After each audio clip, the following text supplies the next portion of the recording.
ஏசப்பாக்கு ஸ்தோத்திரம். எபேசியர் 6:1. பிள்ளைகளே, உங்கள் பெற்றாருக்கு கர்த்தருக்குள் கீழ்ப்படியுங்கள், இது நியாயம். இந்த வசனத்தை வாசிக்கும்போது எல்லா பிள்ளைகளுக்கும் ஒரு கேள்வி வரும். நம்ம பெற்றோர் சொல்ல எல்லா விஷயத்துக்கும் கீழ்ப்படிய வேண்டுமான சில நேரங்களில் அவர்கள் தவறான காரியங்கள் சொன்னால் அது நம்ம எப்படி செய்வது, என்ன செய்வது என்ற கேள்வி இருக்கும். ஆனால் எபேசியர் 6:1 பிள்ளைகளே, உங்கள் பெற்றோருக்கு கர்த்தருக்குள் கீழ்ப்படிங்கள், இது நியாயம் என்று சொல்கிறது என்ற கேள்வி நமக்கு இருக்கும்.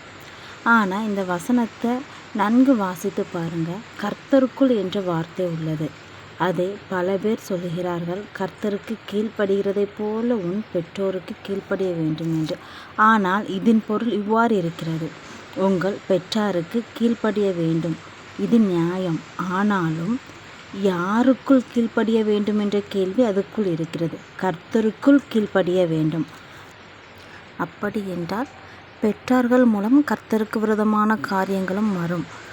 அந்த நேரத்திலும் கர்த்தருக்கு கீழ்ப்படிய வேண்டும் என்பதை இந்த வசனம் நமக்கு உணர்த்துகிறது. பெற்றவர்களாக இருந்தாலும் கர்த்தருக்கு விரோதமான காரியங்களை சொல்லும்போது நீங்கள் கர்த்தருக்கு கீழ்ப்படிந்து நடக்க வேண்டும். அதை தான் எபேசியர் 6:1 இவ்வாறு சொல்கிறது: பிள்ளைகளே, உங்கள் பெற்றாருக்கு கர்த்தருக்குள் கீழ்ப்படியுங்கள், இது நியாயம் என்று. தேவ வசனம் இருபுறமும் கருக்குள்ள பட்டயம்.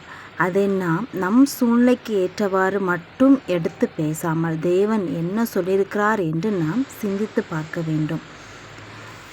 இதில் மத்தேயு 5:37 பாருங்கள்: உள்ளதை உள்ளதென்றும் இல்லதை இல்லதென்றும் சொல்லுங்கள், இதற்கு மிஞ்சினது தீமையினால் உண்டாயிருக்கும் என்று ஏசப்பா சொல்கிறார்.